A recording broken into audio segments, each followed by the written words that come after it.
Yeah, both of us do it, okay? We can both do it? Wow, your quality's way better.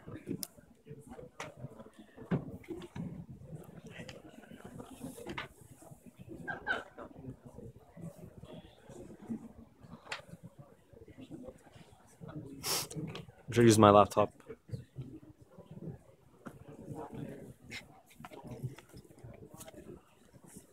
Let me just do this. Just go on the back. Yeah. What's that? CSS. Oh shit, there's an error. Oh shit, there's an error. Hi everyone. My name is Janik Mina, and I'm going to talk to you about a crisis that's happening. And every year, 20,000 people approximately are either killed or injured by landmine injuries in civilian areas. So not including injuries with where it was intended to kill people with landmines, but it was like accidental deaths. So what I have built here with a few of my friends is what I call landmine tracker. So the idea is to get better data on where landmine incidents are occurring, so that a statistician or some military professionals or some sort of organization could advise the public and civilians of areas to avoid or like high concentration areas of undiscovered landmines. So the way we want to go about this is by getting information from three types of users. So the first user here is a public citizen. So that's the average Joe person like myself, who is not a medical professional or military personnel. So when you click on public citizen, it takes you to this. It takes you to a report. All the fields are optional, so it just asks you basic data about what happened, or basic information and details about the incident, like where it happened, the date, what country, the date the person was diagnosed versus the date they were discovered, or the date they were injured. Sometimes there's discrepancy between those two dates. The age of the victim, the gender, and the type of explosive. Then they would go ahead and press submit. We made this little alert box which says, the data you have provided us with will be used by a statistician to help civilians avoid life-threatening injuries. We will adjust for inaccuracies, but please try to be as accurate as possible. Thank you for your submission. Then they can either edit or confirm their submission. So the reason why we added that warning was to help avoid people from adding duplicate data or adding dummy data or adding data which was inappropriate and could mess up with our statistics. So now I'll show you the other two options that we have here. Medical professional. So this is either a doctor or a nurse. Well, I guess you guys probably know what medical professionals are. And the difference that we have here is we would add a different weight to the statistics that have to do with the diagnosis or the type of injury or the type of treatment used would have a greater weight because they're more credible because they're a medical professional. Other than those ones, the other details about the incident is the same. Just accident, location, date, injury, and they also get a warning message. And finally, we have the military personnel.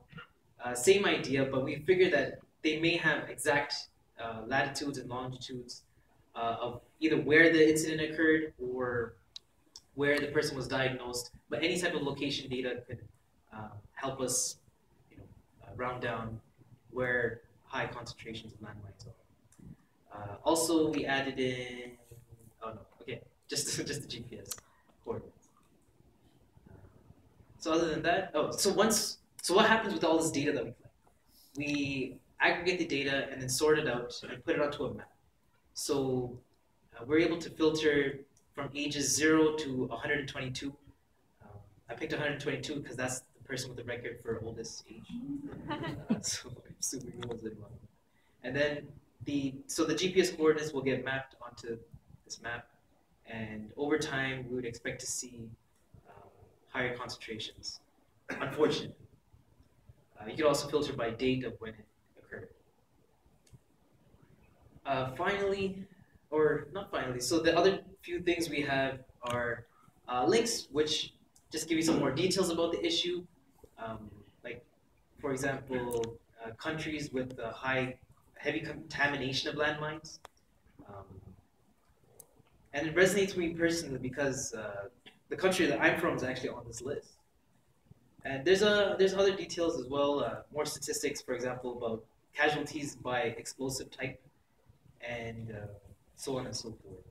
We also have a link for contacting agencies for people that are interested in helping out with landmines.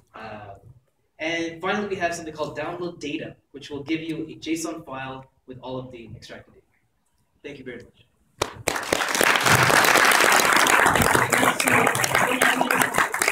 We're going to hand it over to our panel of judges if they have any criticism or comments or anything like that. Yeah, you might want to respond. So who is your target audience for consuming and using the data? So the idea is that we would find an organization such as the or the Canadian Landmine Foundation, or any other landmine foundation, which would be able to then support the website and maintain it and use the data.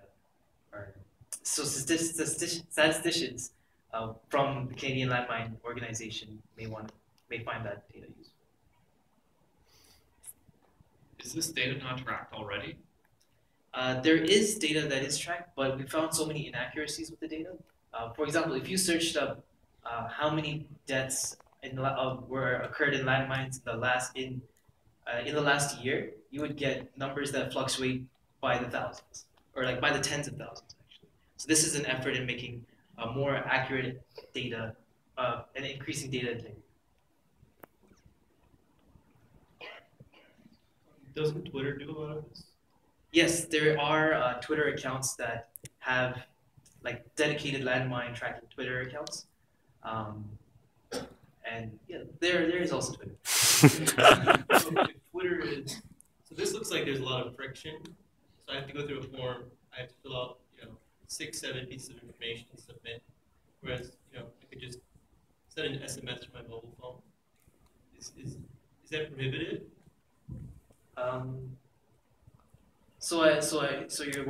Just so I understand, you're saying that it's easier to send a text with this data versus getting it from this website through a text. Correct. But this data, not only is it, we're adding weights to the data as well. So if we have information about how the person was diagnosed and the type of diagnosis that was used, if we get that information from a medical professional, we'll have a higher weight on that data. So we have more, I guess that also adds to data integrity.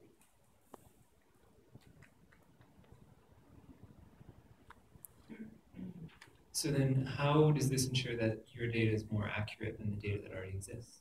Oh my God. Because this data is hopefully coming from live incidents of landmine activity rather than like past reports of it. So that's the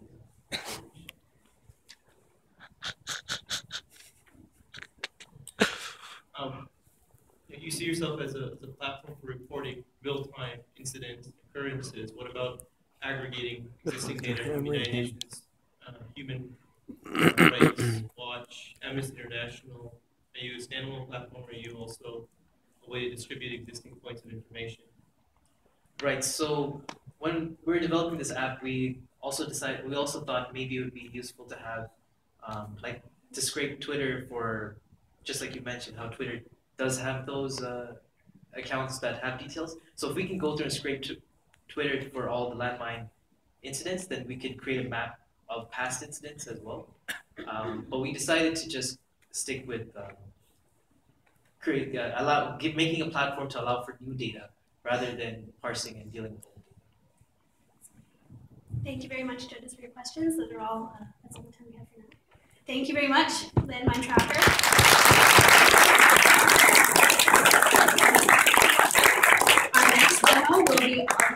psychiatrist from the University of Moncton.